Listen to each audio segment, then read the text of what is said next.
नमस्कार मित्रांनो, आपण पाहायला आणि ऐकायला सुरुवात केलेला आहात फिरती गोष्ट. तर मी गणेश पवार आणि आजची गोष्ट आहे गांधींची.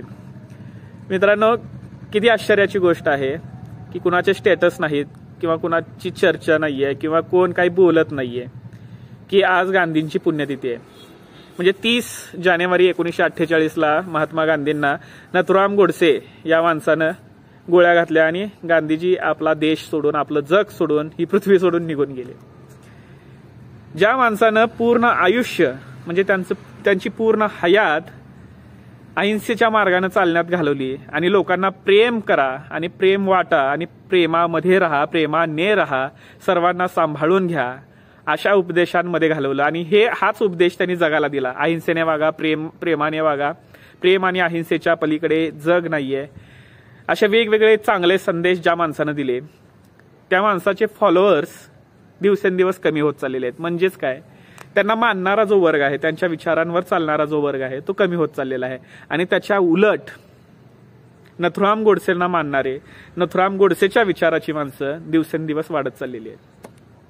म्हणजे किती आश्चर्याची गोष्ट आहे की आपल्या भारतामध्ये आपल्या राष्ट्रपित्याच्या नावानं अनेक मीम्स बनवले जातात, त्यांची खुली चेष्टा उडवली जाते आणि त्यांच्यावर कितीही अभद्र टीका जरी केल्या तरी गांधीवादी लोक शांत राहतात, कारण ते गांधींच्याच तत्वाचे पालक असतात, म्हणजे ते पालन करत असतात.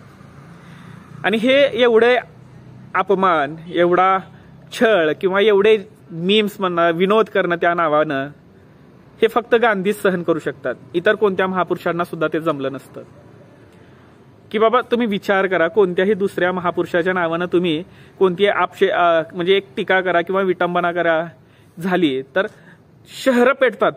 शहरं पेटतात, आंदोलनं होतात, शहरं बंदची हाक दिली जाते, महाराष्ट्र पेटतो, भारत पेटला जातो. पण महात्मा गांधी संपूर्ण देशाचे, मी तर म्हणेन संपूर्ण जगाचे आहेत. नेल्सन मंडेला असेल, बराक ओबामा असेल, त्यानंतर स्टीव्ह जॉब्स असेल, हे सगळे कितीतरी नेते जागतिक दर्जाचे हे गांधींना मानतात. आणि त्या गांधींची जेव्हा विटंबना होते, त्यांच्या पुतळ्याची विटंबना होते, त्यांच्या नावाचा विनोद केला जातो, त्यांच्या नावानं जोक चालवले जातात. आता तर AIच्या मदतीनं हे मीम्सचं साम्राज्य वाढत चाललेलं आहे. यामध्ये सुद्धा गांधींच्या नावानं कुणी आंदोलन करत नाही बरं का, की बाबा आमच्या महापुरुषाची विटंबना झाली वगैरे. नथुराम गोडसेचे जे अनुयायी आहेत ते गांधीला अजून मारतात. म्हणजे विचार करा, गांधी अजून संपत नाहीये. म्हणजे तुम्ही त्यांच्यावर मीम केलात, त्यांचा विरोध केलात, त्या माणसाच्या वेगवेगळ्या नव्या गोष्टी तुम्ही तयार करताय, नव्यानं इतिहास त्या माणसाच्या विरोधात लिहिताय, तरी सुद्धा तो माणूस संपत नाहीये. म्हणजे प्रेमाने जग जिंकता येतं हे फक्त गांधीच शिकवू शकतो. म्हणजे या 100 वर्षाच्या काळामध्ये जर पाहिलं तर प्रेम काय आहे, अहिंसा काय आहे, हिंसेने फक्त नुकसान होतं हे समजावून सांगणारा नेता एकमेव गांधी होता आणि गांधीच आहेत. म्हणजे एकीकडे पॅलेस्टाईन असेल, इस्रायल असेल, युक्रेन असेल, रशिया असेल, भारत असेल, पाकिस्तान असेल, तिकडे बांगलादेश असेल, सर्वच ठिकाणी हिंसा चालू आहे. आणि या सर्वांना उत्तर एकच आहे, गांधी हवाय. अहिंसेच्या मार्गानं, मानवतेच्या मार्गानं चालणारा माणूस पाहिजे. पण सापडत नाहीये, कारण नथुराम गोडसेंना मानणारे, नथुराम गोडसेच्या विचाराची लोक शक्तिवान होत आहेत, बलशाली होत आहेत. विचार करा, गांधींचे मारेकरी दिवसेंदिवस वाढत चाललेले आहेत. त्यांच्या संख्येमध्ये प्रमाणापेक्षा जास्त वाढ होते. पण तरी सुद्धा गांधींची आठवण काढल्याशिवाय यांचं पोट भरत नाहीये. म्हणजे गांधी काय संपत नाही याच्यावरून कळतंय.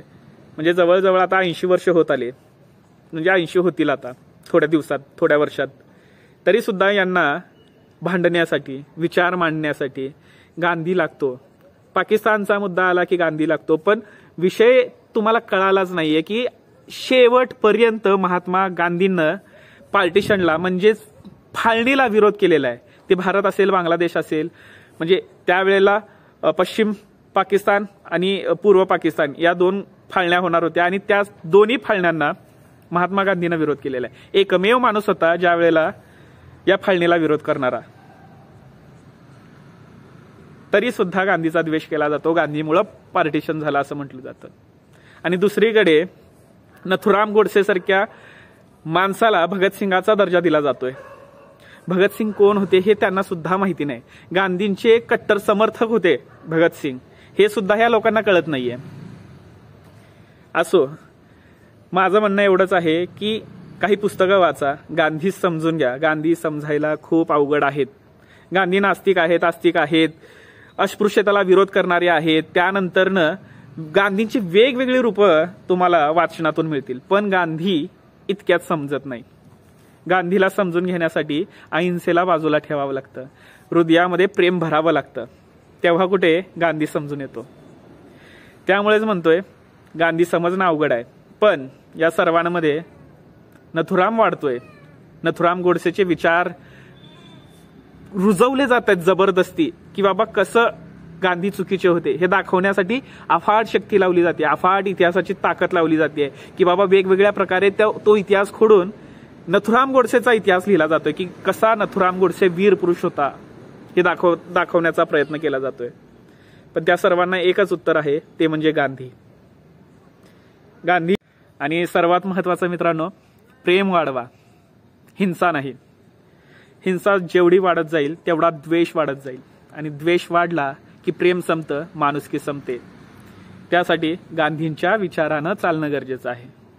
गांधीच्या मार्गाने जेव्हा तुम्ही चालाल त्यावेळेला तुमच्या हृदयात प्रेम भरलं जाईल आणि प्रत्येक माणूस तुम्हाला समान दिसायला चालू होईल. गांधी समजून घ्या.